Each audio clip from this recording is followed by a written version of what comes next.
Hello children, this is grade 3 chapter 1 4-digit numbers.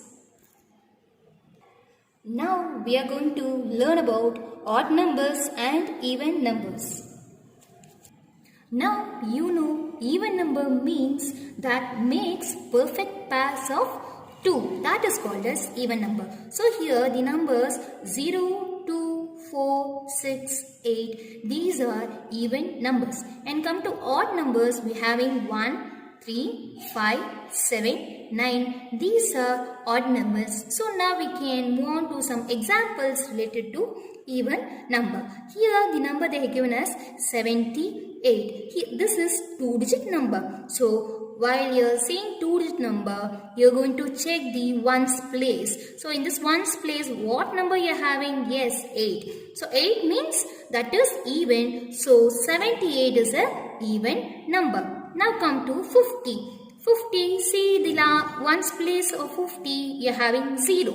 So 0 is an even number. So 50 also an even number. Now we can move on to odd number examples. So I have taken it 27. So in this 27, see the ones place you are having 7. So 7 is an odd number. So 27 also is an odd number. Now we can move on to the 3-digit sum.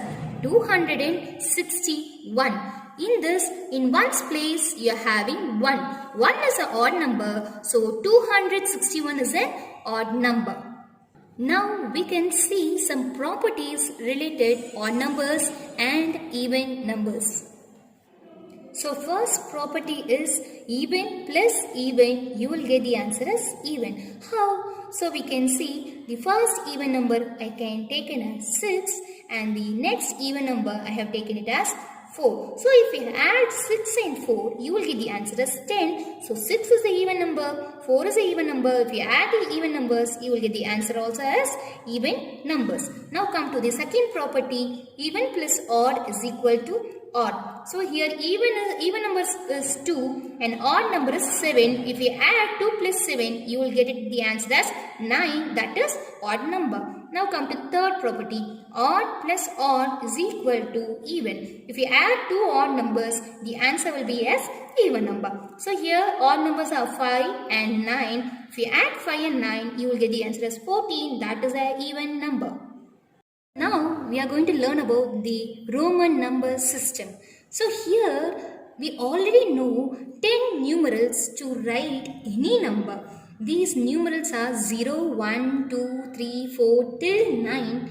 That is called as decimal system. So long ago in Roman they have used only 7 letters as numerals. These were used to write all the numbers. Using the 7 alphabets, they have used all the numbers. So the 7 alphabets are I, V, X, L, C, D, M, and the value for I is V is 5, X is 10, L is 50, C is 100, D is 500, and M is 1000. So we having 7 alphabets. In this Roman number system, so here I have written as values and that side I have written as Roman numeral. So for 1, the Roman numeral is I. For 2, you are going to use 2 I's. Whenever the alphabets are repeating, you are going to add. So you know that I value is 1, the another I value is 1. So 1 plus 1, you will get the answer as value as 2. So come to 3, you will get it as 3 I's, that is 1 plus 1 plus 1, you will get it as 3. So here the rule 1 will comes applicable. So repetition of the numerals I means addition. It cannot be repeated 3 times. So here for 3, the alphabet you are getting as 3 I's. So if you are writing for 4, you should not write 4 times I because the rule is it cannot be repeated more than 3 times. Rule number 2 is a smaller numeral written to the left of the numeral of greater value means you should subtract. So here for value for 4, the Roman numerals you should not write it as 4 I's. Instead of that, you are going to write it as IV.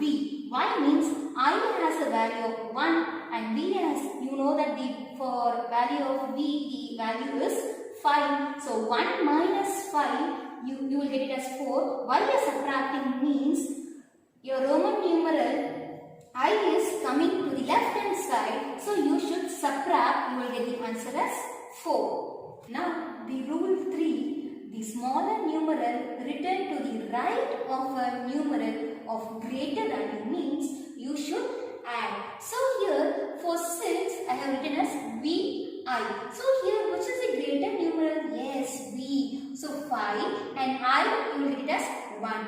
So here you should add because the greater numeral is coming first and the smaller numeral is coming next. So you should add. So 5 plus 1 you will get the value as 6.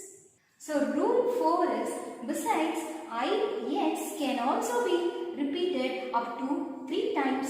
Repetition of X means you should add and V cannot be repeated. So here 3I means the value is 3. 3X means 1x value is 10 means so 10, 10, 10. So you should add because it's repeating, you will get the answer as 30. Now come to the fifth rule. The fifth rule is the value is 13. For 13, I have split it into tens and ones. How do you split? In ones place you are having 3, in tens place you are having 110. So 110 means 10 plus 3, you will get 13. So for 10, what is the Roman numeral? X. For 3, what is the Roman numeral? 3I. So you will get the Roman numerals as X, I. So the rule 5 is for expressing number greater than 10, the numbers are first split into tens and then ones.